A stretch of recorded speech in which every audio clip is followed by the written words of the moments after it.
ટોપો કરી તળિયા ઘસ હશે એક પગે આકરો તું એ તપ કર્યો હશે રમના ઘેર ટોપો કરી તળિયા ઘસ હશે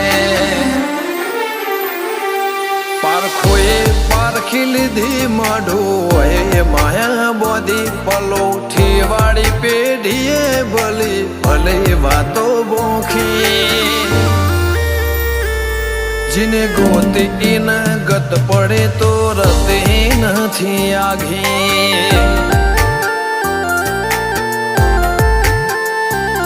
જીને ગોતી ન ગત પડે તો રતે નથી આઘી